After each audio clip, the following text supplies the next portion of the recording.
CEC में आप सबका स्वागत है। आज हम लोग संचार माध्यम और जन आंदोलन पर विचार विमर्श के लिए बैठे हैं।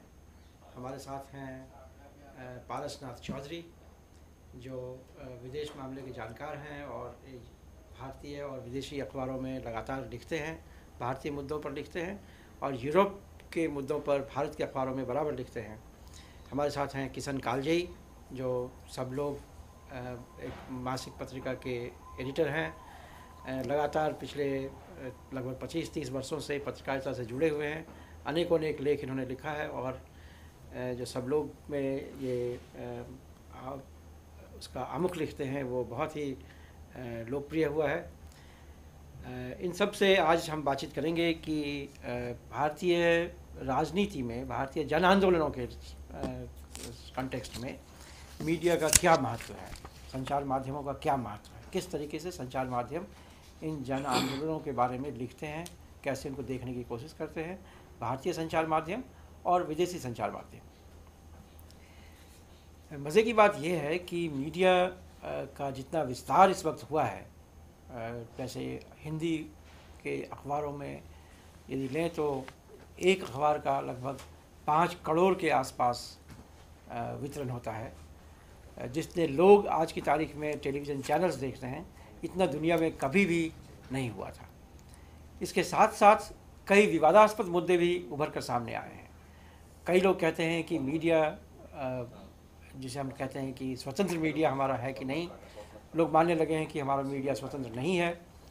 कई लोगों का कहना है कि मीडिया ने बहुत से महत्वपूर्ण सवाल उठाए हैं। अलबत्ता थोड़ी बहुत परेशानी इसमें हो सकती है, लेकिन कुल मिलाकर भारतीय मीडिया बहुत ही स्वतंत्र है और समय समय पर इसने बहुत ही अहम भूमिका निभाई है। हाल के दिनों में अन्ना हजारे आंदोलन के दरमियान मीडिया ने जो भूमिका निभाई, उसको लेकर भी बहुत बहस जारी है। जो तरह तरह के जन आंदोलन भारत में चलते हैं, पानी को लेकर, पर्यावरण को लेकर या भाषा को लेकर, इन जन आंदोलनों का जो व्यू पॉइंट है उसको भी मीडिया बार बार लोगों के बीच में रखता है। इन सब को मिलाकर आज ये सवाल हमारे सामने है कि हम मीडिया को कैसे देखें, किस हद तक हम देखते हैं मीडिया का महत्व आज के जन आंदोलनों के लिए है, किस हद तक मीडिया जन आंदोलनों को जनता तक पहुंचाने का प्रयास करती है, या कई बार ऐसा भी लोग कहते हैं कि मीडिया जानबूझकर जन आंदोलनों को अंडर प्ले करती है, जानबूझकर जन आंदोलनों को लोगों तक पहुंचने से रोकने का भी प्रयास कर सकती है।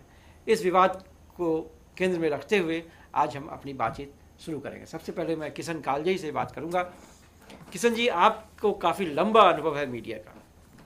आपको क्या लगता है कि आज की मीडिया जिस तरीके से अपनी रिस्पॉन्सिबिलिटी को निर्वाह कर रही है, उसके विषय में आपको क्या कहना है? देखिए, अभी जो मीडिया का जो अपना चरित्र है, मैं 1-2 मिनट में उस पर बात करना चाहूँगा कि आज से 50 वर्ष पहले का जो मीडिया था और आज का जो मीडिया है उसमें एक बुनियादी परिवर्तन है। मतलब पहले के ज़माने में था कि हमारे पास सिर्फ एक प्रिंट माध्यम होता था कि छापे के अखबार होते थे या पत्रिकाएं होती थी, उसी बहाने हम जनता तक जाते थे और व्यवस्था अपनी बात पहुंचाती थी और जनता की भी बात जाती थी। लेकिन जैसे जैसे टेक्नोलॉजी बदलती गई या आप कहें विकसित होती गई, उसके साथ साथ मीडिया का चरित्र भी बदलता गया। अब मीडिया अब इलेक्ट्रॉनिक माध्यम है, जिस माध्यम में भी हम लोग आज बात कर रहे हैं। उस संचार माध्यमों के भी इतने अब रूप आ गए हैं कि फेसबुक है, ट्विटर है, मोबाइल है, तो ये सारे संचार माध्यमों के दायरे में आते हैं। अब जब ये बहस होती है कि मीडिया कितना स्वतंत्र है और कितना निष्पक्ष है, तो उसके साथ साथ हमें ये बात भी उसी महत्ता के साथ उसको अहमियत दिए हुए ये बात कहनी होगी कि अगर कोई संचार इस तरह के जितने चैनल हैं या संस्थान हैं, चाहे वो सरकारी हो या गैर सरकारी संस्थान हो, किसी तथ्य को छिपाना, दबाना चाहें तो वो अब संभव इसलिए नहीं है कि अब संचार माध्यमों का ऐसा चरित्र है कि व्यक्तिगत पहल पर भी अब चीज़ें बाहर आ जाती हैं। वो अरब का आंदोलन हमारे सामने है कि अगर वहाँ फेसबुक नहीं होता तो उतना बड़ा वो आंदोलन नहीं होता। और आज भी आप इन माध्यमों को देखें तो उसमें एक से एक चीज़ें, मतलब कोई फेसबुक पर पोस्ट करता है, वो चीज़ें फिर दूसरे को लेते हैं, तीसरे को लेते हैं, और धीरे धीरे एक आंदोलन वहाँ भी हो सकता है और हो रहा है। तो एक तरह से साइबर स्पेस में इतनी एक्टिविटी हो रही है, लेकिन यह कहते हुए हम ये नहीं कह रहे हैं कि जो एक मीडिया का पूंजीवादी चरित्र है, पूंजी जिस तरह से उसको नियंत्रित कर रही है, तो उसमें जो उसकी अब संस्कृतियाँ हैं उसको हम नज़रअंदाज नहीं कर सकते। लेकिन अब ये बैलेंस की बात है कि हम इसको किसको कितना महत्व देते हैं, किसके लिए कितना हमारे पास स्पेस होता है और किसका उपयोग कितना हो सकता है, इस पर यह निर्भर करता है। 2-3 बातें आपने कही हैं। एक बात तो आपने कही है कि साइबर स्पेस है, जो बड़ी इंटरेस्टिंग बात है कि एक नई चीज़ है ये साइबर स्पेस। अभी भी भारत का जो साइबर स्पेस है उसको बहुत से लोग वहाँ तक नहीं पहुँच रहे हैं। मुझे लगता है कि भारत में साइबर स्पेस तक पहुँचने वालों की संख्या मुश्किल से 10% होगी। हाँ, 10 से ज़्यादा नहीं। हालांकि ये 10% वो लोग हैं जो लोग प्रॉब्ली सोसाइटी के लिए मैटर करने लगे हैं आजकल, जो पढ़े लिखे लोग हैं, प्रबुद्ध लोग हैं, शहरों में रह रहे हैं, सक्षम लोग हैं। चूँकि वो लोग उस स्पेस को एक्सेस करते हैं, इसलिए ये हो सकता है कि उनका बड़ा इंपॉर्टेंस हो, लेकिन अभी भी गांव के बड़ी संख्या में लोग अभी तक गांव में साइबर स्पेस में नहीं गए हैं। क्या भारत जैसे देश में साइबर स्पेस का इतना इंपॉर्टेंस हो सकता है? जैसे आजकल आप देखेंगे बहुत सारे राजनीतिक दल हैं जो साइबर स्पेस में अपना प्रचार करते हैं, जो फेसबुक पे अपना प्रचार करते हैं। किसी शहर में शायद ये प्रचार फिर भी ठीक हो, किसी यूनिवर्सिटी के अंदर ये बहुत महत्वपूर्ण है, लेकिन यदि किसी देश में साइबर स्पेस में प्रचार करें तो कितना हद तक ये सही हो सकता है? ये एक महत्वपूर्ण बात मुझे लगता है। मैं पूंजी के नियंत्रण की बात पर बाद में आऊँगा, भाषा के सवाल पर बाद में आऊँगा, और फिल्म का जो समाज के शक्ति संतुलन के साथ जो मीडिया का जो शक्ति संतुलन के साथ संबंध है उस पर बाद में आऊँगा। अभी मुझे ये बताइए कि आपका पारस जी क्या ख्याल है इस विषय में कि साइबर स्पेस जिसे कहा जा रहा है उसका क्या महत्व है भारतीय समाज में? क्या उसे भी एक मीडिया हम मान के चलें? बहुत बड़ी संभावनाएं मीडिया की, और मेरी राय में दुनिया में डिजिटलाइजेशन ऑफ डिसेंट एक बहुत बड़ी घटना मानी जाती है। पहली बार आदमी को, मैं मानता हूँ आदमी रैशनल से ज़्यादा वो डिसेंटिंग है, डाइसेंटिंग है। रैशनल हो या ना हो, विरोध करने की प्रवृत्ति ज़्यादा है। और वो जो अंडरटो है, जो आदमी का अपोजिशन या एंगर का, उसको मीडिया किसी न किसी फॉर्म में उसको इंटेंसिफाई करने का काम करती है। तो उस माने में जो साइबर मीडिया है, जो साइबर वर्ल्ड है, या जो इसको वर्चुअलाइजेशन की जो संभावना है, वो उसको बहुत जोर से आगे कर दिया है। ये एक बड़ा परिवर्तन हुआ है। लेकिन मेरी राय में मीडिया पहले भी थी। जैसे फ्रेंच रेवोल्यूशन हुआ तो उस समय में तो साइबर वर्ल्ड नहीं था, उस समय मीडिया बहुत सिंपल तरह की थी, कॉम्प्लेक्स सीन नहीं था मीडिया का, लेकिन फिर भी बहुत जोर से आंदोलन हुआ। गांधी का आंदोलन हुआ, 50 आंदोलन हुए हैं 18th और 19th सेंचुरी में, जबकि मीडिया की कोई अहम भूमिका नहीं थी जिस मीडिया की हम अभी बात कर रहे हैं। उस समय में भी मीडिया थी, जिसको हम कहते हैं कि एक कॉन्ग्रीगेशन या ह्यूमन स्पीच, ह्यूमन वॉइस, मैं मानता हूँ जिसको बाय वर्ड ऑफ माउथ जिसको हम कहते हैं, वो पहले बहुत बड़ी मीडिया थी, जिसके आधार पर भी बहुत बड़ी क्रांतियाँ और बहुत बड़े बदलाव आए। तो क्या आप कहना चाह रहे हैं कि क्रांतियों के लिए फेसबुक का कोई खास महत्व नहीं है? ये फेसबुक क्रांति कोई खास, मेरी राय में इसका वो केवल एक इंटेंसिफायर का काम कर सकती है। मैं मानता हूं कि आदमी बाय स्वभाव डाइसेंटिंग है। जब अंडरटो ऑफ एंगर या अपोजिशन, जिसको कहते हैं टिपिंग पॉइंट पर पहुंच जाता है, तो सोशल मूवमेंट निकलेगा। और सोशल मूवमेंट तभी होता है जब ये टिपिंग पॉइंट पर पहुंच जाता है, जब लोग एंगर आर्टिकुलेट करता है। अभी मीडिया ने क्या किया है, उसको थोड़ा क्विकन कर दिया, लेकिन पहले भी था। लेकिन मीडिया तो इसमें दूसरा रोल भी अदा कर सकती है। नहीं, उसमें देखिए एक चीज़ चौधरी जी ने जो बात कही वो मुझे भी जच रही है, लेकिन उसमें एक चीज़ ये भी साथ साथ हम लोगों को ध्यान में रखना होगा कि इसको आप एक तरह से अगर फॉर्मुलेट करें तो इसको आप सिटीजन्स जर्नलिज्म भी कह सकते हैं। वो जो फेसबुक का है कि कोई भी एक नागरिक है, वो अपना एक पोस्ट कर दिया, कोई एक स्टोरी उसने पोस्ट कर दिया, तो वो साइबर में चली जाती है, पूरी दुनिया में वो चली जाती है। लेकिन फेसबुक या उस तरह का जो माध्यम है, मैं ये कह रहा हूँ कि सिर्फ वहीं तक लिमिट नहीं रहता है। अभी हमारे जो चैनल्स हैं, आप इस बात से सहमत होंगे कि वो फेसबुक या ट्विटर से भी चीज़ें लेके फिर उसको ब्रॉडकास्ट करते हैं। तो वो एक तरह से हमारा जो अभी पॉपुलर मीडिया है वो वहाँ से लिंक्ड है, ये समझना होगा कि इसलिए आप फेसबुक को या इस तरह का जो पर्सनल चीज़ें हैं, अब अमिताभ बच्चन, सॉरी मैं नाम ले रहा हूँ उनका, वो कोई चीज़ ट्वीट करते हैं तो वो न्यूज़ हो जाता है, कोई हमारे नेता कुछ ट्वीट करते हैं वो न्यूज़ हो जाता है। ट्वीट पे लोग नौकरी मतलब मंत्रिमंडल मंत्रालय खत्म हो जाता है, मतलब ये कितने उदाहरण, ट्वीट पर कुछ कह दिया उसको मंत्रालय छोड़ना पड़ा। तो हम ये कह रहे हैं कि अब ये पर्सनल चीज़ें हैं, अब वो पर्सनल नहीं हैं, वो हमारी पॉलिटिक्स को, हमारे लोकतंत्र को, हमारे समाज को, हमारी संस्कृति को बहुत मतलब बड़े पैमाने पर प्रभावित कर रहे हैं। एक बात और दूसरी बात हम ये कह रहे हैं कि इसका जो खतरा शायद अगर हम भूल जाएं, यहीं ये जोड़ने की ज़रूरत है, इसमें एक किस्म की अराजकता की भी गुंजाइश है। ये मैं कहना चाहता हूं, एक किस्म की अराजकता भी है कि आप जब आप एडिटर होते हैं तो हम कोई आर्टिकल लिखते हैं तो एडिटर उसको जज करता है, इसे छपना है या नहीं छपना है, इसे ब्रॉडकास्ट होना है या नहीं होना है, इसे एयर में जाना है या नहीं जाना है।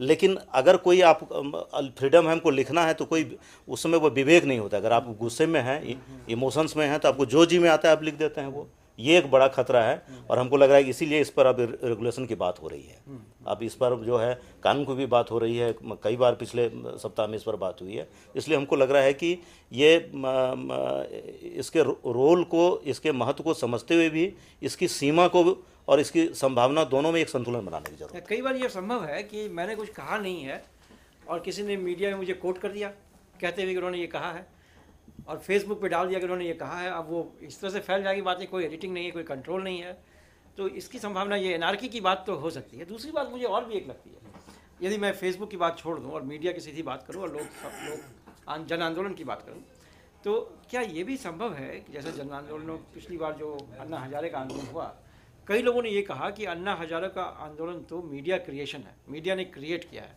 क्योंकि हमने देखा कि अन्ना हजारे के आंदोलन की जगह पर तमाम मीडिया वालों ने अपने मंच लगा रखे थे और 24 घंटा लगातार वो कवर कर रहे थे, और कवर करने में भी एक तरीके का जो उत्साह, कि जिस उत्साह के साथ उसे कवर किया जा रहा था, उससे ऐसा लगता था कि ये लोग उसके पक्ष में हैं। और शायद वो 24 घंटे के कवरेज ने, कुछ लोगों का ऐसा मानना है कि 24 घंटे के कवरेज ने पूरे हिंदुस्तान में लोगों का ध्यान उधर आकृष्ट किया और लोग मूव करने लगे। छोटी सी घटना कोई घट रही है तो उसको वो कवरेज अब जगह लोकली कवर कर रहे हैं। तो क्या आपको लगता है कि कोई मीडिया आज की तारीख में जन आंदोलन खड़ा भी कर सकता है? इसका जवाब मैं इस तरह से दूंगा कि मीडिया खड़ा कर सकता है और खड़ा नहीं भी कर सकता है। मतलब आप समझेंगे कि हाँ ना दोनों में मैं जवाब दे रहा हूँ। मैं आपको याद दिला रहा हूँ कि जिस समय अन्ना का आंदोलन हुआ था, लगभग उसी समय, उसके कुछ ही दिन पहले, महीने भर पहले बाबा रामदेव का भी आंदोलन हुआ था। अब मीडिया उसमें भी उसी तैयारी से लगी हुई थी, लेकिन वो कहाँ चल पाया। सवाल है कि मीडिया उसी से एक्सप्लोर कर सकता है मूवमेंट को जिसमें मुद्दे होंगे, जिसके कॉल में ऑनेस्टी होगी। मतलब अब कोई भी अगर भीड़ होगी और मीडिया खाली तय कर ले कि हमको इसे सुलगाना है, तो ऐसा उसके पास कोई माचिस नहीं है कि उसको वो सुलगा दे। मतलब सुलगा वहीं सकता है जहां बारूद होगा। तो फिर आपकी बात बिल्कुल सही है जो आप कह रहे हैं कि मीडिया का महत्व सिर्फ इतना है कि एक जन आंदोलन को वो हाईलाइट कर सकता है, उसकी तरफ पॉलिसी मेकर्स का ध्यान आकृष्ट कर सकता है, उसकी तरफ जनता का ध्यान आकृष्ट कर सकता है, लेकिन मीडिया को के लिए जन आंदोलन को खड़ा करना संभव नहीं है। और मीडिया के बिना भी जन आंदोलन हुए हैं और सक्सेसफुल हुए हैं। पुराना उदाहरण इन्होंने ही दिया, और कम्युनिकेशन की संभावना बनती है। लेकिन आज के युग में जबकि मीडिया का प्रेजेंस है, देखिए दो अलग अलग स्थितियाँ हैं। एक स्थिति जब मीडिया है ही नहीं, तब जो कुछ भी आप कह रहे हैं कि टिप ऑफ द एंगर जो है वो निकल रहा है और निकलेगा, लोग जा रहे हैं, तो लोग उस वक्त न्यूज़ हाउंटिंग करते हैं, खोजते हैं न्यूज़ को। लेकिन जब आप बॉम्बार्डेड हैं मीडिया के द्वारा, जब आपका समय 90 घर के अंदर का समय 60% उसमें जा रहा है, उस तो वक्त यदि मीडिया चाहे उसको इग्नोर करके आप कुछ नहीं कर सकते। नहीं, तो जन चेतना को प्रभावित तो करता है, मैं नहीं कह रहा, लेकिन हुआ क्या है, क्या कोई मीडिया नहीं, मैं ये पूछ रहा हूं, दो तरह की अभी जो मीडिया है, मीडिया को मैं एक नहीं, कॉम्प्लेक्स सीन है। छोटी मीडिया है, बड़ी मीडिया है, स्मॉल जर्नलिज्म है, जिसको अखबार, हिंदी अखबार है, छोटे छोटे अखबार है, उसका उनकी भी भूमिका, अल्टरनेटिव मीडिया है, अल्टरनेटिव मीडिया है। लेकिन मीडिया दो तरह का होता है। एक तो सपाट मीडिया होती है जिसको लोग डेवलपमेंट जर्नलिज्म भी कहते हैं, और दूसरा होता है एडवर्सेरियल मीडिया जो किसी भी फॉर्म में किसी भी स्तर पर जो प्रतिष्ठान है उसका वो खिलाफ करता है। अमेरिका में जर्नलिज्म की स्कूल में जब पढ़ाया जाता था पहले, तो जब डेफिनेशन की बात होती थी तो कहता था कि बदतमीजी का संस्थाईकरण जर्नलिज्म होता है। अगर आप बदतमीज नहीं हैं तो आपको जर्नलिज्म में जाने का अधिकार नहीं है, या उस प्रोफेशन को वर्क करने का अधिकार आपको नहीं है। तो सपाट मीडिया जो है उसकी तादाद भी बहुत जोर से बढ़ी है इस दुनिया में। अभी आज के तारीख में आज का जो हिंदुस्तान है उसमें जो हमारी इलेक्ट्रॉनिक मीडिया या प्रिंट मीडिया जो भी मीडिया है वो एडवर्सेरियल नहीं है, अभी सपाट हो गया। ये इंटरेस्टिंग, ये मामूली बात नहीं है, मामूली घटना नहीं है। और मैं आपको एक दर्जन उदाहरण दे सकता हूँ जहाँ मीडिया बिल्कुल चयनात्मक हो गई है और वह काम नहीं करती है जो उसको करना चाहिए। रिस्पॉन्सिबिलिटी का डिरेलिक्शन है, मैं मानता हूँ। तो इस बात को ध्यान में रखना पड़ेगा कि किस मीडिया की आप बात कर रहे हैं। नहीं, इसमें हम कुछ थोड़ा जोड़ना चाहते हैं। ये बात, ये मैं पूरी तरह से इस बात से सहमत नहीं हो रहा हूँ कि पिछले हाल के दिनों में आप जो देखें, जो हमारे यहाँ प्रमुख घटनाएं हुई आज, उसमें आप पक्ष विपक्ष देख सकते हैं कि मीडिया ने किसका पक्ष लिया, किसका पक्ष नहीं लिया, लेकिन जो बड़ी बड़ी घटनाएं हुई उसका उजागर इसी मीडिया ने किया है, इसी कॉर्पोरेट हाउस ने। चाहे वो बोफोर्स का मामला हो, या गुजरात का दंगा हो, भागलपुर का दंगा हो, या अभी जो राडिया वाला प्रकरण हुआ है, मतलब उसमें तो यही जो कॉर्पोरेट मीडिया है, जो पॉपुलर मीडिया है, इसी ने इसको उजागर किया है। तो इसलिए इस मीडिया के भी जो प्रगतिशील तत्व हैं, मतलब ये शब्द इनका ये चीज़ मैं मानता हूँ कि ये चूजी है कि हम किस पर करेंगे। दूसरे जो जन आंदोलन हो रहे हैं, कई मेधा पाटकर का आंदोलन है, वो ज़्यादा महत्वपूर्ण आंदोलन था, लेकिन कहाँ उसको मीडिया ने उस तरह से लिया, नहीं लिया। लेकिन मीडिया बिल्कुल, मैं ये कह रहा हूँ कि मीडिया की दुकानदारी जिसमें चल रही है, उसके धंधे जहाँ विकसित होते हैं, और उसके साथ जब कोई उसको मुद्दा मिल जाता है तो उसमें वो पूरी जी जान से लग जाता है। लेकिन इसका रोल खत्म हो गया है, ये मैं नहीं मानता हूँ। अभी भी मतलब इसी मीडिया से मतलब जितने हाल के जो जितने भ्रष्टाचार उजागर हुए हैं, सब अभी मुझे याद नहीं आ रहा है, लेकिन आप इससे सहमत होंगे कि पिछले 10 वर्षों में जितने हुए इसी मीडिया ने किया है। लेकिन क्या ऐसा तो नहीं है कि जो भ्रष्टाचार उजागर हो रहे हैं और जिस तरीके से ये कॉन्फ्लिक्ट सिचुएशन बन सकता है कि ये सब कुछ कंट्रोल्ड है, ये फ्री नहीं है? जैसे अभी आपने देखा कि बिहार में मार्कंडे काटजू जो कि प्रेस काउंसिल के अध्यक्ष हैं, उन्होंने जाके कह दिया बिहार में आपातकाल जैसा शब्द उन्होंने कहा, आपातकाल जैसा कहा, आपातकाल जैसा कंट्रोल है मीडिया पर, मीडिया कुछ भी नहीं कर पा रही। इसका क्या मतलब हम ये माने कि मीडिया का के ऊपर ऐसा आधिपत्य है, चाहे सरकार का हो चाहे पूंजी का हो, कि जो चीज़ें वो ला रहा है और जो चीज़ें नहीं ला रहा है, ये दोनों ही इंडिपेंडेंट डिसीजन नहीं है। यदि ऐसा है तो ये खतरनाक हो सकता है। देखिए इसको हम, जैसे मैं एक छोटी सी बात कहना चाहूँगा। जैसे आप कोई सत्ता प्रतिष्ठान के खिलाफ कोई सॉलिड बात आप करना चाहते हैं, मीडिया उसको नहीं खाते मिलेगी। आज के तारीख में भारत सरकार के खिलाफ आप एक बिंदु के बाद नहीं बात कर सकते। अगर करेंगे तो उसको नहीं छापा, नहीं, लेकिन नहीं आप इसको सिर्फ सरकार नहीं, इसको आप सरकार तक सीमित क्यों रखते हैं? किसी बहुत बड़े औद्योगिक घराने के खिलाफ भी आप आज तक ये बताइए किसी मीडिया ने कहाँ कोई बड़ा पाप उजागर किया हो? लेकिन इसलिए तो हो भी सकता है। लेकिन उसके बाद भी देखिए, हम आपको ये बताएंगे कि जब हम समाचार खोजने जाते हैं, समाचार की विश्वसनीयता जब खोजना परखना चाहते हैं, तो आप याद कीजिए, हम फिर वापस जाते हैं कि दूरदर्शन को देखना चाहते हैं, रेडियो को सुनना चाहते हैं। अभी भी मतलब कहीं ना कहीं एक स्तर पर हमारी विश्वसनीयता सरकारी इसी संस्थान पर बची हुई है कि रेडियो क्या कह रहा है, दूरदर्शन क्या कह रहा है, क्योंकि सभी चैनल बटे हुए हैं, भटके हुए हैं, किसी के साथ सटे हुए हैं। लेकिन एक बात और है इसमें, मुझे लगता है कि यदि हम इतने सपाट तरीके से ना सोचें, क्योंकि हम मीडिया के अंदर की बात नहीं जान रहे हैं बहुत ज़्यादा, लेकिन एक बात मुझे समझ में आती है कि बातें इतनी सीधी नहीं हैं। कई बार जैसे आप कहते हैं कि सरकार के खिलाफ बोलना या पूंजी के खिलाफ बोलना, ये खोजी पत्रकारिता जैसी चीज़ है। कोई ज़रूरी नहीं कि न्यूज़ हमेशा खोज नहीं है। न्यूज़ तो वो है जो कि आप तक पहुंचने के लिए उद्धत है और आप उसे समेट के चीज़ों को समेट जनता तक पहुँचा रहे हैं। हम लोग जब जैसे हम लोग अगर एक छोटी सी बात, ब्लैक धन, काला धन स्विट्जरलैंड के अखबार में, यूरोप के अखबार में भारत के बारे में छप रहा है कि लोगों का सूची में नाम है, क्या है, कहाँ है। आप उसकी बात यहाँ करिए, आप नाम बोलिए, आप कुछ करिए, कोई ब्लैकआउट हो जाता है। नहीं, लेकिन एक बात है ना, इसमें मुझे एक बात नहीं, इसमें मुझे एक समझ में बात आती है कि मीडिया के लिए एक समस्या ये है कि मीडिया जब कभी इस तरह की बातों को सामने लाना चाहती है तो रिस्पॉन्सिबली लाना चाहिए। ऐसा नहीं होना चाहिए कि मीडिया ने उजागर कर दिया और बाद में फिर मीडिया, और आपने देखा कि इंग्लैंड जैसी जगह पे कई बार मीडिया अपना सर्कुलेशन बढ़ाने के लिए ऐसी बातों को लेके आता है, बाद में माफ़ी मांगना पड़ता है और रिज़ाइन करना पड़ता है, पूरा का पूरा मीडिया हाउस बंद करना पड़ता है।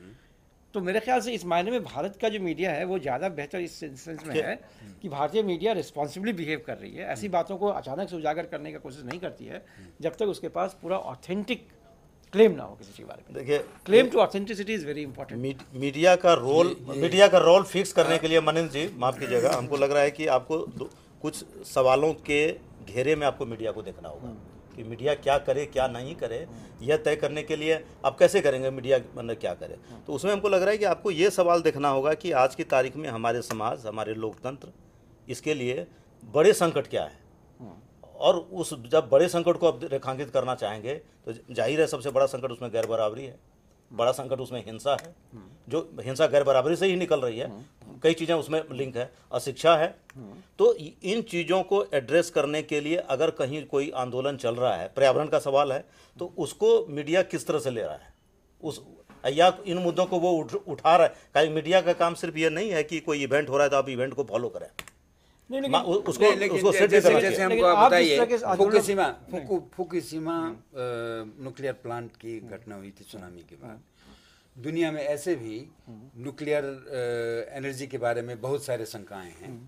आप किसी भी देश में मीडिया को आप कह रहे हैं आप स्वतंत्र है, ये है, शक्तिमान है, एंटी न्यूक्लियर मूवमेंट को कभी भी कहीं भी मीडिया समर्थन नहीं करता है। भारत में भी बहुत मुश्किल हो रही है। अब आप एंटी न्यूक्लियर आंदोलन नहीं होता है, गे के पक्ष में आंदोलन आप करके देख लीजिए। नहीं, लेकिन आप जैसे कह रहे हैं, ये तो एथिकल भी मामला है। दो बातें हैं, जैसे आप दो बातें इसमें आ रही हैं। पहली बात ये आ रही है कि मीडिया जब भी कोई चीज़ सामने लेके आती है तो उसके पीछे एक सवाल भी लगा रहता है कि उसकी ऑथेंटिसिटी कितनी है। मैं इस बात पे अभी आ रहा हूँ, जब पहले मैं आपकी बात को लूँ। आप कह रहे हैं कि मीडिया पर्यावरण वाले आंदोलन क्यों नहीं हाईलाइट कर रहा है, मीडिया जन आंदोलों को क्यों नहीं हाईलाइट कर रहा है, गैर बराबरी का मुद्दा है, गैर बराबरी का मुद्दा है। लेकिन ये तमाम मुद्दे जो हैं ये तो न्यूज़ नहीं है ना, मीडिया का काम तो न्यूज़ देना है। तो गैर बराबरी तो न्यूज़ नहीं है ना, वो न्यूज़ नहीं है, न्यूज़ नहीं। आप चाहते क्या है कि मीडिया जो है वो खोजी पत्रकारिता करके वो काम करे जो रिसर्चर्स करते हैं यूनिवर्सिटीज़ में। नहीं, लेकिन उसके लिए अगर कोई छोटा आंदोलन हो रहा है तो आंदोलन की तो वो तो खबर है, वो तो न्यूज़ है, आंदोलन खबर है। हम ये नहीं करेंगे आप वो मुद्दे लाए, वो तो अब देखिए हमारी पत्रकारिता का जो चरित्र है प्रिंट मीडिया का, तो आप ये देख लें पिछले 20 वर्ष में दिनमान जैसी पत्रिका समाप्त हो गई, साप्ताहिक हिंदुस्तान समाप्त हो गया, रविवार पत्रिका समाप्त हो गई। मतलब ये हिंदी की एक से एक अच्छी पत्रिकाएं चली गई नहीं है, ये उस तरह से एक भी जो ऐसी पत्रिका जिसकी अखिल भारतीयता हो हिंदी में, वैसी हिंदी की कोई एक पत्रिका नहीं है जो विचार वाली हो। ये संकट पत्रकारिता का कि हिंदी का है? नहीं, अब फिर हिंदी का अखबार बढ़ रहा है।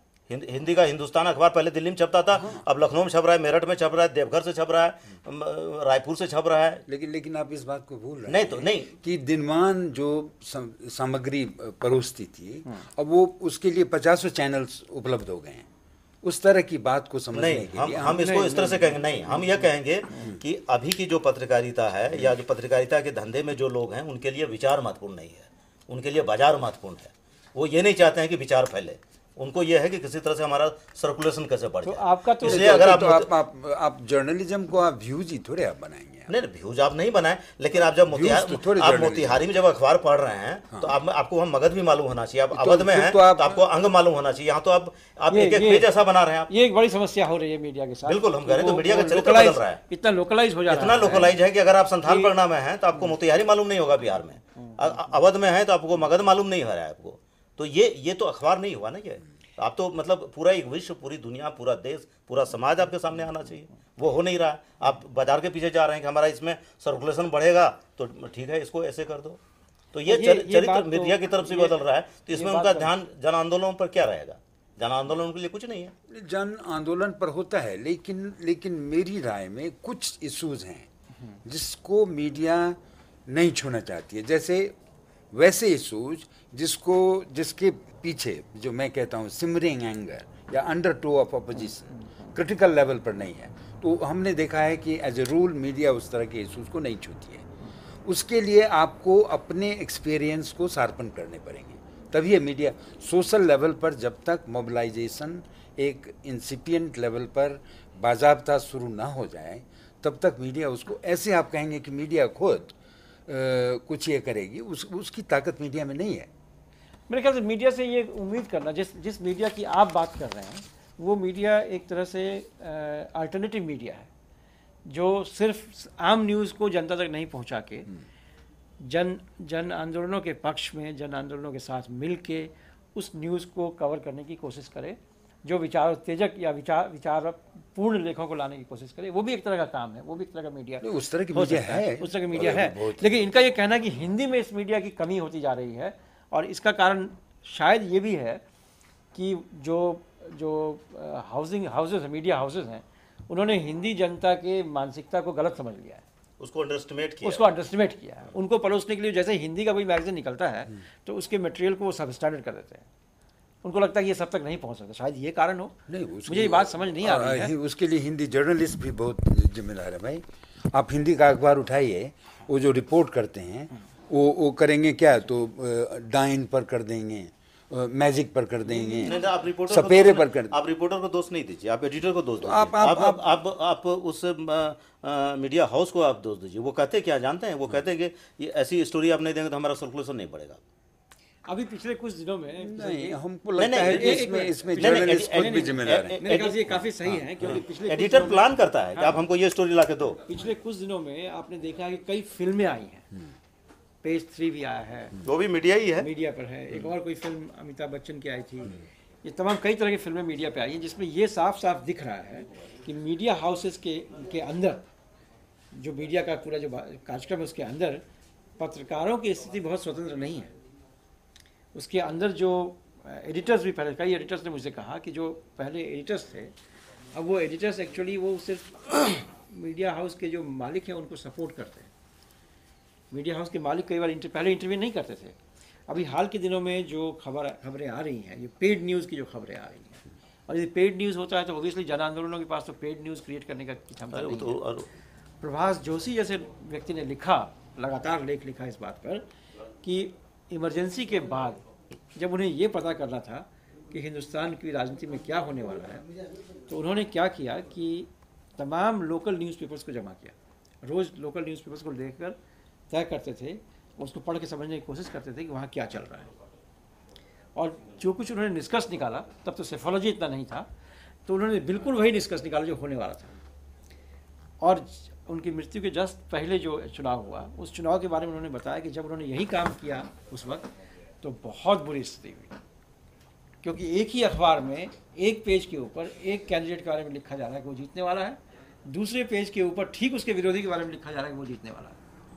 और इसीलिए आपने देखा होगा कि सुप्रीम कोर्ट में केस चल रहा है पेड न्यूज़ के ऊपर, अभी जजमेंट भी आ रहा है कि उनको पनिश किया जाए पेड न्यूज़ के ऊपर। फिर आपने ये भी देखा कि कई लोगों ने आर्टिफिशियली न्यूज़ क्रिएट कर लिया, और एक प्रसिद्ध पत्रकार महोदया को 2 साल के लिए मीडिया पे आने से बैन कर दिया गया। तो ये ऐसा लग रहा है कि जो ऑटोनॉमी है पत्रकारों की, वो ऑटोनॉमी भी कहीं ना कहीं खो रही है, और यही कारण है कि कई बार उनको अंदर उनके अंदर भी घुटन सी। देखिए एब्सोल्यूट ऑटोनॉमी तो नहीं होगी ना, क्योंकि अगर तब तो आप फिर अपने घर पर जाके अपना खुद आप अखबार चलाइए या आपका चैनल नहीं। ऑटोनॉमी जो आप कह रहे हैं वो एब्सोल्यूट तो नहीं होती है, लेकिन उसके अंदर बहुत सारी संभावनाएं हैं कि आप एडवर्सेरियल हो सकते हैं, आप क्रिटिकल हो सकते हैं, आप जो चाहें एक लिमिट तक हो सकते हैं। आप देखिए, इसमें देखिए जो पेज 3 अखबार, पेज 3 जो फिल्म बनी थी, जब उनके पास वो क्रिटिकल न्यूज़ आया तो मना कर दिया गया उसको, उसकी नौकरी चली गई। ये एक संभावना बन सकती है। वो तो आज अभी भी हो रहा है। अभी आप शुरू में जो जैसे बिहार की आप चर्चा कर रहे थे, बिहार सरकार के खिलाफ अगर कोई एडिटर, कोई रिपोर्टर लग जाएगी, ये छपना है या छापना है, तो उसकी नौकरी चली जाती है। कई लोग वहाँ से मतलब ये हटाए गए। देखिए आप लोग शायद काटजू को बहुत ज्यादा गंभीरता नहीं, काटजू की बात को काटजू जी बहुत मैंने बोलने में मुझे आपके लगता है दयालु सोचने के लिए वो काफी नहीं, मुझे ऐसा लगता है उनके सोचने के बारे में हमको सीरियस नहीं, लेकिन हम बात नहीं कर रहा नहीं, लेकिन हम ये बात कर रहे हैं कि पत्रकार की जब ऑटोनॉमी की बात हम करते हैं कि पत्रकार कितना स्वतंत्र है, तो हम चाहेंगे कि इस चीज को हम लोग थोड़ा अभी की संस्कृति से भी जोड़ें। हम लोग अभी जिस दौर में हैं, मतलब जो भूमंडलीकरण के दौर में जो हमारा समाज और हमारी संस्कृति बन रही है, हमारी ज़रूरतें, हमारी मतलब आकांक्षा जितनी बढ़ गई हैं, अब जिस देश में समझिए 70% आदमी ऐसे हैं जो 20 रुपये रोज़ पर गुजारा करने के लिए बेबस है, वहाँ अब एक एक पत्रकार की तनख्वाह अगर 5 लाख रुपये तक हो और बाकी फिर और दूसरे अगर 20 लोग हैं तो उसकी तनख्वाह उससे 10 गुना कम है, तो क्या वर्क इफिशिएंसी का भी रेशियो क्या इतने का अंतर होता है जितना अंतर आप एडिट करते हैं? ये एक सवाल है। नहीं, इस सवाल को हम और लिंक करना चाहते हैं। इस सवाल को हम ऑनेस्टी से लिंक करेंगे। और जब आप अपने एडिटर को इतना अनाप शनाप पैसा आप देंगे तो उस मीडिया हाउस को उतना देने के लिए कहीं से फिर लाना भी तो होगा। और ये सिर्फ जेन्युइन प्रोडक्शन से और जर्नलिस्टिक प्रोडक्शन से ये चीज़ें आ नहीं सकती हैं। आपको गलत सलत करना होगा, और खुद आप जब गलत कीजिएगा तो आप चौथा खंबा बने रहने का दावा कर कैसे सकते हैं? तो इसलिए ये लिंक्ड है, ये मतलब हमारी जो संस्कृति है, कई बातें अभी जो पूंजीवादी संस्कृति बन रही है उसमें कई वो तो हम एक दूसरे मुद्दे पर आना चाहते हैं। एक और मुद्दा ही हमारे सामने ये है कि जो अंतर्राष्ट्रीय जगत है वहाँ जो मीडिया काम कर रहा है, आप पारस जी जानकार हैं, आप लिखते रहते हैं, जर्मनी के कई अखबारों में, फ्रांस के अखबारों में आप लिखते हैं, तो आपको क्या लगता है कि अंतर्राष्ट्रीय स्तर पर जो अखबार इन जन आंदोलनों के बारे में रिपोर्ट करते हैं, क्या वो उसे गंभीरता से लेते हैं? देखिए, फर्स्ट वहाँ का जन आंदोलन या भारत का जन आंदोलन? नहीं, वहाँ के जन आंदोलन के बारे में तो गंभीर होते हैं। अच्छा। और अगर ऐसा जन आंदोलन हो जिसके पीछे देखते हैं कि जनता खड़ी हो, तो उसको तो सीरियसली लेते हैं। हमारे यहाँ के जन आंदोलन को वो थर्ड वर्ल्ड के बारे में लिखते समय वो स्टीरियोटाइपिंग बहुत करते हैं। वो जो ओरिएंटलिज्म आप कह सकते हैं, वो एक है कि इनके पास ऐसा ही है, वो उनका कुछ प्री कंसेप्ट नोशंस हैं जिसके आधार पर वो लिखते हैं, और वो कोई बड़ी घटना भी घटती है तो उसको मिनिमाइज कर देते हैं, और ये उनका यूरोसेंट्रिसिज्म की वजह से होता है। क्या आपको लगता है कि पिछले कुछ वर्षों में कोई फर्क आया है इसमें? कोई फर्क नहीं आया, बहुत थोड़ा फर्क आया है। क्या आपको लगता है किशन जी की जो जिस तरीके से विदेशी मीडिया जन आंदोलनों के बारे में लिखता है, उससे हमारे जन आंदोलनों पर कुछ प्रभाव पड़ा है अंतर्राष्ट्रीय स्तर पर? केवल उसी जन आंदोलन को ये हाईलाइट करते हैं और जिसे फिर राष्ट्रीय अंतर्राष्ट्रीय पुरस्कार मिलता है जो उनको सूट करता है। हाँ, बिल्कुल। अब बहुत से ऐसे जन आंदोलन हैं जो कि सचमुच जेन्युइन है, उनके बारे में ऐसा वो लिखते हैं ताकि वो सूट ही नहीं करे उनको। जैसे वो एक अंतर्राष्ट्रीय षड्यंत्र है, उसी साजिश के तहत वो उन मुद्दों को चुनते हैं कि उनके मुद्दे को चलाने वाले, बढ़ाने वाले, प्रोपोगेट करने वाले जो लोग हैं उनकी खबर, उनके लोगों को पुरस्कृत करना, उन्हें बाहर ले जाना, ये एक क्या कहते हैं, जैसे आप इकोलॉजी इन्वायरमेंट पर काम कर रहे हैं आप, तो फिर वो उस पर काफ़ी आपकी मदद करेंगे।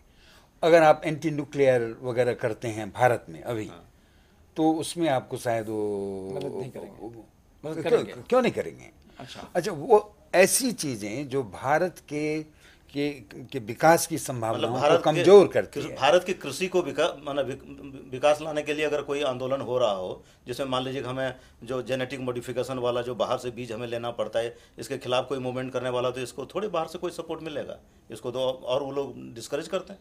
यानी आप कहना चाह रहे हैं कि जो बीटी ब्रिंजल का जो मामला था, बिल्कुल उसमें उस आंदोलन को क्या करेंगे? विदेशी मीडिया सपोर्ट करेंगे, विरोध करेंगे? विरोध करेंगे वो। विरोध नहीं, उस पर विरोध नहीं करेंगे, लेकिन वो साइलेंट हो जाएंगे, चुप हो जाते हैं या अंडर प्ले करते हैं। नहीं, लेकिन ये आप मत कहिए कि विरोध। अच्छा, विरोध नहीं करेंगे देश में वो उसका विरोध, लेकिन हम ये कह रहे हैं पारस जी कि अपने यहाँ मान लीजिए कि भारतीय कृषि की जो स्थिति है, ये तो आप मानेंगे कि इस पर जो है विदेशी बीज, विदेशी खाद, विदेशी कीटनाशकों का प्रभाव पड़ रहा है। नहीं, अगर आप कहेंगे कि हमको पुराने किस्म का, नहीं, हम बैलगाड़ी और हम हल लाने की बात हम नहीं कर रहे हैं। अगर वो आप करेंगे तब तो बहुत जोर से मदद करेंगे। हाँ, नहीं, हाँ, तब जो बहुत क्या जोर से आपको ऐसा मदद लगता है कि विदेशी मीडिया सब कुछ इतना प्लान करके करती है, या ये स्पॉन्टेनिटी जो आप कहते हैं स्टीरियोटाइपिंग की। स्टीरियोटाइपिंग लेकिन की आदत भी है, आदत और भी है, थोड़ा उन- कई केसेस में उनका कारोबार वो भी है ना एक फिर। डेलिबरेट कारोबार केयरफुल भी है उनका। नहीं, क्योंकि केयरफुल अभी- एक्सटेंशन ऑफ अभी सपोर्ट भी होता है। जो नॉन अलाइन वर्ल्ड के नेताओं ने मिलकर बातचीत की इस पे, उन्हें लगता है कि जो मीडिया है, जो ग्लोबल कंट्रोल ऑन मीडिया है, उसने बहुत डैमेज किया है तृतीय विश्व के देशों को, क्योंकि न्यूज़ का फ्लो जो है, जैसे एक मैं आपको बताऊं कि एक जब इराक पे अमेरिका ने अटैक किया था, इराक वॉर जब चल रहा था उस वक्त भी, और जब ईरान और इराक के बीच में झगड़ा चल रहा था उस वक्त भी, लोगों ने कई ऐसे मुद्दे उठाए जो वहाँ पर बहुत ही खतरनाक तरीके से चले जा रहे थे। उस पर विदेशी मीडिया चुप थी। या अफगानिस्तान में जो डैमेज हो रहा है, अभी आप ईरान पर देख लीजिए, ईरान पर आप ईरान के पक्ष में कुछ लिख के आप देख लीजिए, कोई नहीं छापेगा। यानी अब न्यूज़ अगर को आप कंट्रोल कहेंगे करने कि की ईरान लेकिन- कभी कभी कभी दूसरा किसी देखिए, देश को विदेशी मीडिया के महत्व को समझने के लिए थोड़ा सा हम लोगों को इस भारतीय मानस को भी समझना होगा कि अपने यहाँ एक परंपरा क्या हो गई कि बाहर से जो कोई आदमी अगर कह रहा है, इवन आरएनआई भी बाहर चला जाता है, वहाँ से अगर कुछ कहने लगता है तो उसको लगता है ये महत्व की चीज़ हो रही है। मतलब ये आपके यहाँ एकेडमिक्स में तो और ज़्यादा ही है कि अगर आप विदेश नहीं गए और विदेश में 6 महीना आपने नहीं पढ़ाया तो आप बहुत महत्वपूर्ण प्रोफेसर शायद नहीं माने जाए, चाहे जहाँ भी पढ़ा रहे हैं। जहाँ भी कहीं पढ़ा रहे हो। बगल में आप नेपाल को छोड़ के और दूर दराज के देश में चले जाएं, सारे कंट्रीज का खास महत्व नहीं। हाँ महत्व नहीं है। तो यूरोप हम जाना ये पड़ेगा। तो हम ये कह रहे हैं कि ये जो मानस है ना, तो इसमें बाहर का कुछ भी जो आता है हमको लगता है कि हमारे लिए वो बहुत महत्वपूर्ण लेकिन है। आप इस बात से सहमत होंगे कि भारत की जनता वर्षों कई डिकेड्स तक बीबीसी के न्यूज़ पर सरवाइव करती रही। हाँ ठीक है, और बीबीसी भी तो विदेशी मीडिया है। हाँ लेकिन आपकी मीडिया की तुलना में बीबीसी ने जिस तरीके से चीज़ों को परोसा है, हाँ वो बीबीसी उल्लेखनीय है। विदेशी मीडिया है लेकिन वो बहुत प्रोफेशनल है, वो मतलब उसमें आप अब माने ये मत कहिए, अब फिर अब आप ये मत ये परेशानी कहिए। है। बीबीसी की जो भूमिका रही है भारत के संदर्भ में या एशिया के संदर्भ में अत्यंत प्रशंसनीय रही है। आप ये मत नहीं तो प्रोफेशनल हम कह रहे हैं तो ये प्रोफेशनल करने का मतलब ये है कि- प्रोफेशनल करने वाला है कि वो जो उस प्रोफेशन के लिए नहीं, जो अगर जरूरी है प्रोफेशनल वही हो, ईमानदार है। हाँ। प्रोफेशनल को आप नेगेटिव टर्म में नहीं लाएं। लेकिन बहुत से लोग ये भी कहते हैं कि बीबीसी ने भारत जैसे देश में एक खास तरह से भारत का सेल्फ इमेज क्रिएट करने का प्रयास किया, वो भी हो सकता है। और वो बड़ा डेलिबरेट था। और जब कभी ऐसे मुद्दे आए जबकि इंग्लैंड का इंटरेस्ट कहीं इन्वॉल्व होता था, तो बीबीसी का जो मामला था गड़बड़ होने लगता था। हो सकता है। लेकिन ये सच है कि हम काफ़ी वर्षों तक हम ये मानते रहे कि बीबीसी जो है वो निष्पक्षता के लिए सुनने के लिए बीबीसी मतलब उनके तो एक रिपोर्टर वो जो- आपातकाल के समय में जैसे आपातकाल के समय में जबकि यहाँ का बहुत मीडिया जबरदस्त बिल्कुल उसकी ध्वस्त हो भूमिका गया था। तब तो बीबीसी काम आ रहा था भाई, इसलिए विदेशी मीडिया को भी हम इतनी आसानी से आसानी खारिज से नहीं कर सकते। सकते। लेकिन ऐसा है कि ये कॉम्प्लेक्स complexity क्वांटिटी तो है। है। ऐसा नहीं है कि कोई एक सिंपल एक परत है इसकी जिसको हम देख के और सब समझ सकते हैं। ये तो बिल्कुल ये इतनी complex चीजें हैं, चीज़ उन है। चीजों को लिंक करके उनमें से चीजों को आपको निकाल के कोई राय बनानी होगी। आप मतलब नहीं, यह आप है कि कोई सरकारी- राय कभी भी राय आप फिक्स्ड और फिनिश्ड राय नहीं बना सकते, टेंटेटिव ही होगी। नहीं, राय तो टेंटेटिव ही होगी। टेंटेटिव राय तो होगी। tentative बिल्कुल। होगी। ये फाइनल नहीं हो सकती। ये तो बिल्कुल सही बात है। ये तो बिल्कुल सही बात है, क्योंकि ये खुद ही डायनेमिक है। डायनेमिक मुझे लगता है कि मुद्दों पर भी निर्भर कर रहा है, मीडिया Evolve हाउस के कर अपने रहा है। अंदर के पॉलिटिक्स पे डिपेंड करता है। और देखिए जो लोग वहाँ बैठे ग्लोबलाइजेशन हैं, के बाद बहुत सारे कंसर्न्स भी बदल गए हैं। बदल गए। ग्लोबलाइज्ड हो गया। देखिए 60 में मैक्लूहन ने कहा, 60 के दशक में, कि मीडियम इज द मैसेज और दुनिया ग्लोबल विलेज हो जाएगा। और आज आप देख सकते हैं कि लगभग वही प्रोपोर्शन में दुनिया एग्जिस्ट करने लगी है। रियल टाइम में आपको दुनिया के कहीं किसी भी सारी खबरें आपको मिल रही हैं। मिल रही है। और अभी आज की तारीख में कभी ऐसा भी हो रहा है कि बहुत से न्यूज़ मीडिया में जो लोग हैं वो लोग हीरो की तरह इमर्ज कर रहे हैं। हाँ। थोड़ा बहुत झटका उनको लगा हाल फिलहाल में। ये तो वर्षा दत्त एक ऐसी पर्सनालिटी के रूप में इवॉल्व हो रही थी जो कई यंग लोग अपने आप को उस रूप में देखना चाहने लगे थे कि ये कहीं जाती हैं और बेबाकी से सवाल पूछती हैं और तमाम तरह का डिबेट क्रिएट करती हैं। एक तरह से उनका बड़ा पब्लिक प्रेजेंस सडनली हो गया था, जो कि पहले प्रिंट मीडिया में इतना बड़ा पब्लिक प्रेजेंस नहीं होता था। लेकिन राडिया कांड के बाद उसकी उसका- हालत उसकी हालत खराब हो गई। हो सकता है अब बहुत सारी अब- चीजें अब- नहीं तो वो- ये तो देखिए मतलब मीडिया में तो ये सांप सीढ़ी का खेल चलता है कि आप चले गए 98 पे, फिर वो सांप काटा तो आप 18 पे आ गए, फिर कोई आपको सीढ़ी मिल जाएगी, चढ़ जाएंगे। इसमें कोई ऐसा ये नहीं है। ये चलता रहता है। यानी ये चलता complexities अंदर में है। हमें हम लोगों को Complexity उस है। बात पे वापस आना चाहिए जो संचार माध्यम और जन आंदोलन की बात कर रहे हैं। हमको लग रहा है कि थोड़ी चर्चा हम लोगों को उधर से करनी चाहिए कि जो जन आंदोलन भी हैं वो क्या बहुत जेन्युइन तरीके से उभर रहे हैं क्या, या जन आंदोलनों में भी विदेशी फंडिंग या प्रोजेक्ट की तरह लोग उसमें लगे हुए हैं? देखिए ये भी हो सकता है। जन आंदोलनों के बारे में तो खैर हाँ, भी मतलब बहुत कुछ कहेंगे खुलासा सिर्फ करना लेकिन मीडिया केवल को- फंडिंग से नहीं होता है। जन आंदोलनों के बारे में खुलासा करना केवल इस वक्त फंडिंग संभव से, नहीं है। केवल फॉरेन या डोमेस्टिक फंडिंग से आप आंदोलन नहीं नहीं, कर मुद्दा ये नहीं है इस वक्त। मुद्दा मेरे सामने ये है, सबसे महत्वपूर्ण सवाल ये है कि 2-3 सवाल है। पहली बात तो ये है कि एक रिस्पॉन्सिबल मीडिया किसको कहते हैं, भारत में क्या रिस्पॉन्सिबल मीडिया है, पहली बात ये है। दूसरी बात ये है मीडिया हाउसेस के अंदर के डायनेमिक्स क्या है, कैसे वो मूव कर रहा है। तीसरी बात ये है कि जन आंदोलनों को मीडिया कैसे प्रेजेंट कर रही है, क्या कोई अल्टरनेटिव प्रेजेंटेशन की संभावना है, क्या जन आंदोलनों को मीडिया की समझ बढ़ानी पड़ेगी कि हम मीडिया के साथ कैसे एंगेज करें, क्या ये संभव है कि हम एक अल्टरनेटिव मीडिया ही क्रिएट कर लें जो जन आंदोलन के लिए सक्षम को सपोर्ट करे। आप देख रहे हैं कि धार्मिक संस्थाओं ने क्या किया, एक अलग मीडिया ही क्रिएट कर लिया, अपना चैनल बना लिया। जिसे आप न्यू रिलीजियस मूवमेंट आजकल कहते हैं। जो न्यू रिलीजियस मूवमेंट है इसमें बड़े सारे बाबा लोग हैं, भाषण है, तमाम चीज़ें हैं, उन लोगों ने अपना ही चैनल बना लिया। और दूसरे चैनल्स और भी दूसरे चैनल भी करते हैं, लेकिन अपना मैजिक और चैनल धर्म के ऊपर बहुत बात 24 आवर्स धार्मिक चैनल कम से कम तो 1 दर्जन से भी ज़्यादा है, हाँ। जो लगातार उन बातों को प्रोपेगेट करते हैं। तो क्या जन आंदोलनों को भी ऐसे नहीं, उसमें बात हमको करनी चाहिए? एक बात हमको सूझ रही है और उस दिशा में कुछ अपने यहाँ अच्छा काम भी हुआ है। पिछले दिनों आप याद रखिए कि अपने यहाँ 2 चैनल हुआ, कुछ वर्षों पहले लोकसभा चैनल और अभी हाल में राज्यसभा चैनल। तो लोकसभा चैनल में तो चूँकि आप हमारे यहाँ जैसे लोकसभा है और अगर लोकसभा का चैनल है तो लोकसभा चैनल को हम उस तरह से देख सकते हैं कि ये निष्पक्ष निसंग रूप से अपना एक चरित्र बना सकता है कि वो जनता की भी बात, जनप्रतिनिधियों की भी बात, देश की भी बात, संस्कृति की बात, और ऐसा कुछ हो रहा है। आप लोकसभा चैनल पर आप देखें तो वो वहाँ सरकार की भी आलोचना हो रही है, सरकार की भी आलोचना होती है। तो उसको अगर हमको लग रहा है कोई अगर आप व्यवस्थित रूप दें तो शायद जो सवाल आप कह रहे हैं कि क्या एक रिस्पॉन्सिबल मीडिया क्या हो सकता है, किसी एक चैनल पर नहीं कर सकते हैं, क्योंकि उस चैनल की संलग्नता कभी किसी निजी व्यापारिक हित और अहित के कारण किसी एक सत्ता से, किसी एक पार्टी से हो जा सकती है। सरकार में भी है तो मान लीजिए उसका एक मंत्रालय के अधीन वो है तो वहाँ से उसका कंट्रोल हो सकता है। लेकिन अगर लोकसभा चैनल है, राज्यसभा का चैनल है, तो वो स्वायत्त है, स्वतंत्र है वो। और उसकी स्वायत्ता पर अगर हम लोग थोड़ी और उस पर कुछ विवेचना करें और विचार करें कि उसका और क्या एक स्वरूप हो सकता है, तो शायद जिसको हम लोग चौथा खंबा कह रहे हैं कि इधर का चौथा खंबा ढह रहा है, तो शायद वहाँ चौथा खंबा को हम लोग देख सकते हैं। इस विषय में बहुत विमर्श हुआ। नहीं, इसमें कुछ सवाल है, बहुत सारा। इसको मैं आपसे बिल्कुल सहमत हूं। मैं ये कहता हूँ कि इस बात को लेकर बहुत बहस हुई है कि जो सरकारी माध्यम है, सरकारी संचार माध्यम है, उनकी स्वतंत्रता क्या है। उनकी स्वतंत्रता सिर्फ इतनी हो सकती है, कुछ मुद्दों को हम वहाँ बहस करने के लिए स्पेस क्रिएट कर सकते हैं, लेकिन बियॉन्ड ए पॉइंट आप बहस नहीं कर सकते हैं। नहीं कर सकते, यदि बिल्कुल नहीं। यदि आप चाहते हैं कि ये सरकारी कहने का मतलब ये नहीं कि स्टेट ओन्ड है, बल्कि स्टेट फंडेड है, यदि ऐसा करना चाहते हैं तो फिर आपको बीबीसी की तरह एक भारत ब्रॉडकास्टिंग कॉरपोरेशन बनाना पड़ेगा।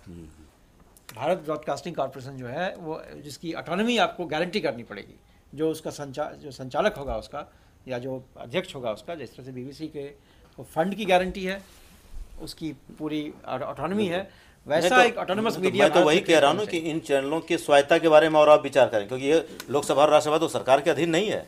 कैसे नहीं है? नहीं क्या है। आप कह रहे हैं? ये दूरदर्शन का ये आप पार्लियामेंट क्या बात आप कर रहे हैं? पार्लियामेंट भारत सरकार के अधीन कैसे होगा? क्या आप समझते हैं? नहीं, भारत सरकार के अधीन नहीं है, लेकिन रूलिंग पार्टी, जिस पार्टी की मेजॉरिटी होती है, आप क्या बात कर रहे हैं? उससे बाहर निकल के कुछ प्रैक्टिस में आप कह सकते हैं।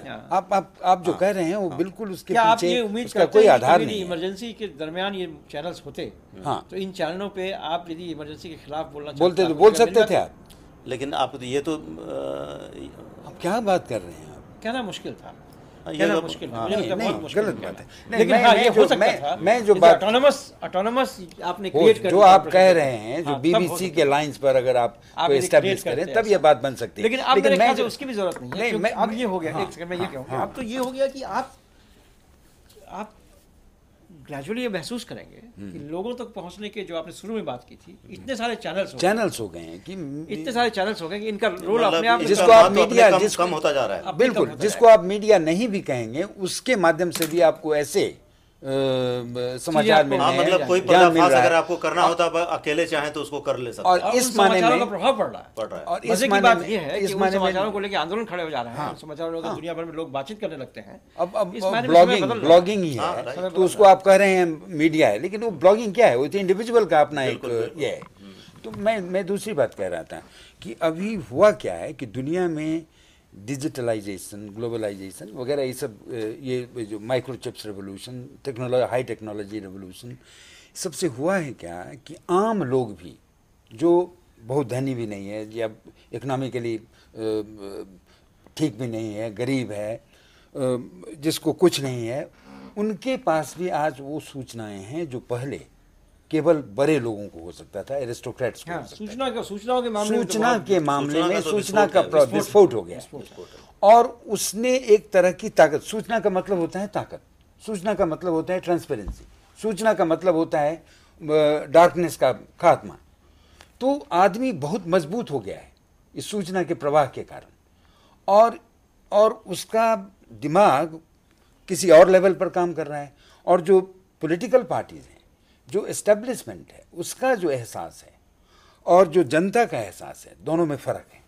और इसीलिए जो भी आंदोलन आजकल हो रहे हैं वो सारे के सारे आप देखेंगे जो पोस्ट पॉलिटिकल हो रहे हैं, जो कन्वेंशनल पॉलिटिकल मीन्स हैं, ये एक बहुत उसका महत्वपूर्ण बात है। एक चीज़ जरा सा इस पर विचार करना चाहेंगे क्या, कि जैसे हम लोग जब स्वायत्ता की बात कर रहे हैं तो जिस तरह से मान लीजिए कि अपने यहाँ कार्यपालिका, न्यायपालिका, विधायिका, ये तीन है, और इसके बाद इसके बियॉन्ड हम लोग फिर चौथा खंभा में प्रेस को देखते हैं, और उसमें जैसे इलेक्शन कमीशन इंडिपेंडेंट है उस तरह से, तो क्या यहाँ हम लोग कोई एक उसी तरह से सूचना आयोग की कल्पना नहीं कर सकते? मतलब जो इस तरह के जो सरकारी चैनल्स हैं, जो सरकारी समाचार माध्यम हैं, उसको कंट्रोल करें। नहीं, सूचना का आयोग, सूचना का नहीं, के लिए मतलब कोई न्यूज देखिए, भारत इसलिए भी बैकवर्ड देश माना जाता है क्योंकि हमारे यहाँ ministry of information and broadcasting है।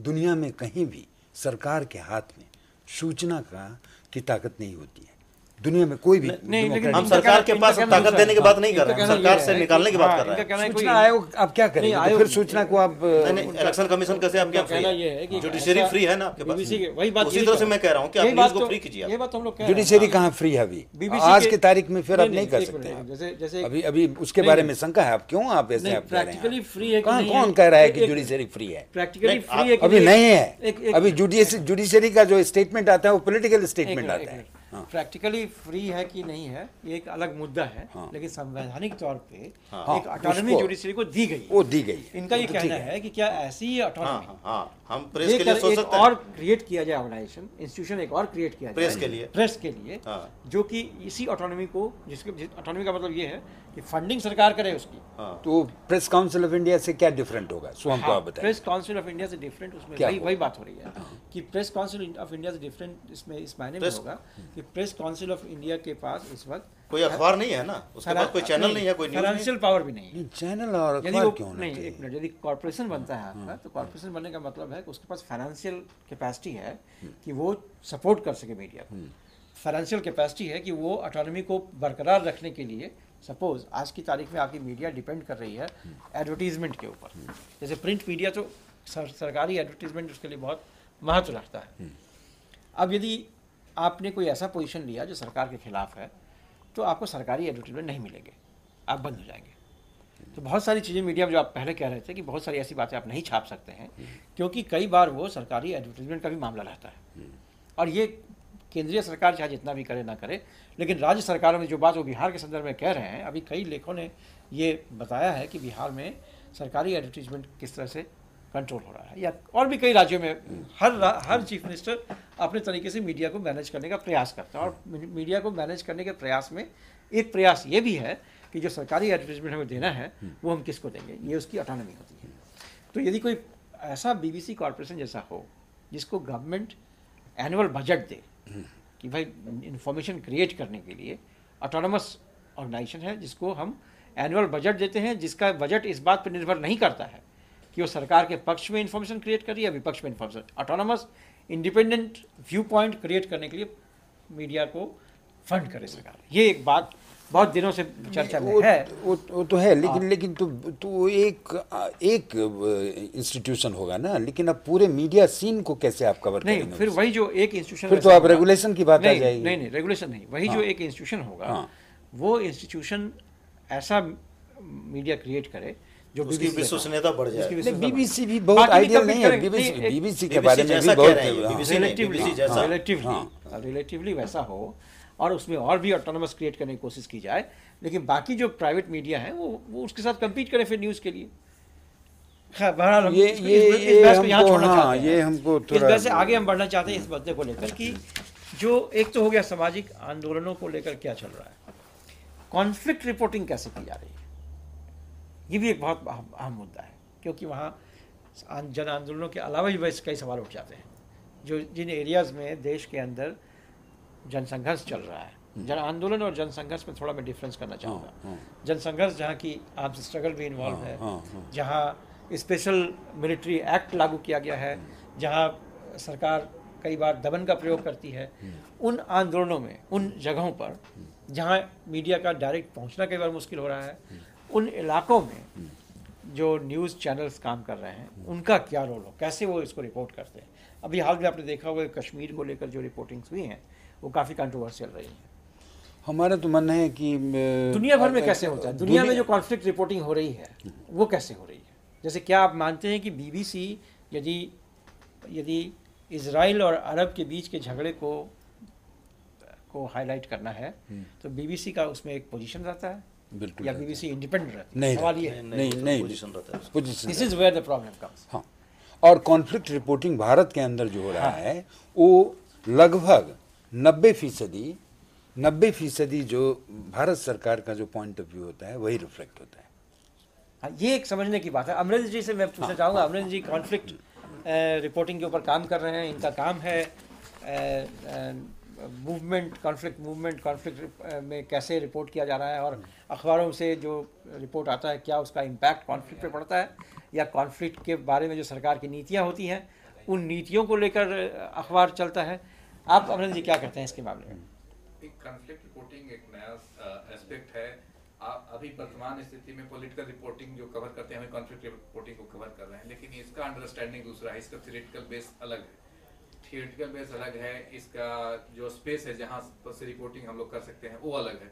तो फर्स्टली तो पॉलिटिकल रिपोर्टिंग करने वाले को यह समझना चाहिए कि वो जो इन्वायरमेंट है इसका नेचर कैसे पॉलिटिकल रिपोर्टिंग से अलग है। दूसरी बात, इसकी नुआंसेस क्या है। जैसे कॉन्फ्लिक्ट इन रिपोर्टिंग में अगर कोई रिपोर्ट हम दे रहे हैं तो it will enhance the conflict और it will mitigate the conflict. तो ये इश्यूज को समझना बहुत जरूरी है। जैसे आ रहा है जो भी चीज़ उसको हम दिखा दें, ये सही नहीं है। जैसे परसों का मैं एग्जांपल देना चाह रहा हूँ, परसों आया कि फ्यूल प्राइसेस, पेट्रोल का राइज कर दिया जाएगा। तो पॉलिटिकल रिपोर्टिंग जो करते हैं उनको ये ध्यान में रखना चाहिए कि कल चुनाव है तो चुनाव में इसका इम्पैक्ट पड़ेगा। न्यूज़ तो था, लेकिन इस न्यूज़ को आज दिया जाए कि नहीं, ये सोचना बहुत जरूरी है। उसी प्रकार कॉन्फ्लिक्ट रिपोर्टिंग वाले को भी ये सोचना जरूरी है कि जो हमारा आज स्टोरी चलेगा उसका क्या सोशल इम्पैक्ट क्या हो, सोशल क्या कैसे लीड करेगा। तो इन विषयों पर अभी न बाहर में भी काम हो रहा है और न यहाँ हो रहा है। अलग अलग जैसे टेररिज्म रिपोर्टिंग या नक्सल रिपोर्टिंग हो रहा है, लेकिन कॉन्फ्लिक्ट रिपोर्टिंग का कोई कॉन्सेप्ट नहीं। हम लोग ये जानना चाहते हैं कि नक्सलाइट जैसे इलाका है उस पर जो रिपोर्टिंग अभी हो रहा है उसको अगर आपने देखा है तो उसमें आपको क्या लगता है उनका जो रिपोर्टिंग है वो कितना फेयर, कितना इंडिपेंडेंट, क्या होता है? नक्सल रिपोर्टिंग के नाम पे अभी तक केवल पॉलिटिकल रिपोर्टिंग या गवर्नमेंट का जो ओपिनियन है वो दिया गया है। यही हमको पूरा होलिस्टिक थिंग्स होम मिनिस्ट्री का ही रिपोर्ट वो अभी मिस कर रहा है।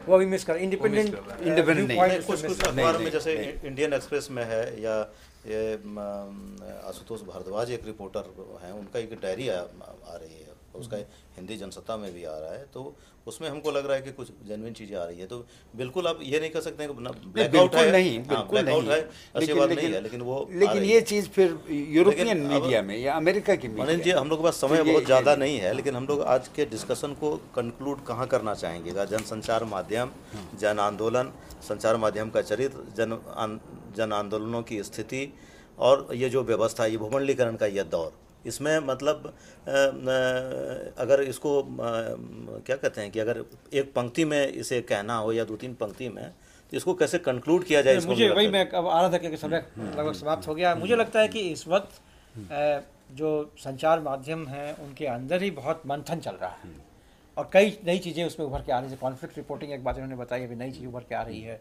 ये बात उभर के आ रही है सामने कि हम ऑटोनॉमी कैसे मेंटेन करें।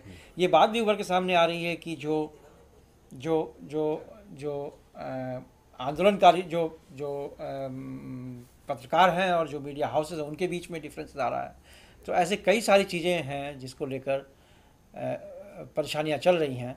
इन परेशानियों को समझ पाना और उसको ठीक ढंग से हैंडल करना मुझे लगता है कि आज की ज़रूरत है। और इस उदारवादी परिप्रेक्ष्य में, ग्लोबलाइजेशन के परिप्रेक्ष्य में प्रॉब्ली भारतीय मीडिया को एक नया चेहरा भी देखना पड़ेगा, जो विदेशी चेहरा होगा, जो यहाँ आने वाला है। और विदेशी मीडिया धीरे धीरे परोक्ष रूप से या प्रत्यक्ष रूप से हमारे साथ एंगेज करेगा। हमें लगता है कि मीडिया पूंजी का खेल बढ़ेगा, पूंजी का खेल बढ़ेगा और इन्फॉर्मेशन का इम्पोर्टेंस बढ़ेगा, इन्फॉर्मेशन की राजनीति बढ़ेगी। इसलिए मुझे लगता है कि इन तमाम चीज़ों को देखते हुए शायद अभी इस पे बहस और भी करने की ज़रूरत है। इसके पहले कि हम कोई निष्कर्ष पे पहुँचे, इस पर बहस जारी रखनी पड़ेगी। बहुत बहुत धन्यवाद। हम किशन कालजे जी, पारस जी और अमरीन जी का बहुत शुक्रगुजार हैं कि इस विषय पे अपने महत्वपूर्ण बातें सामने रखें। Thank you.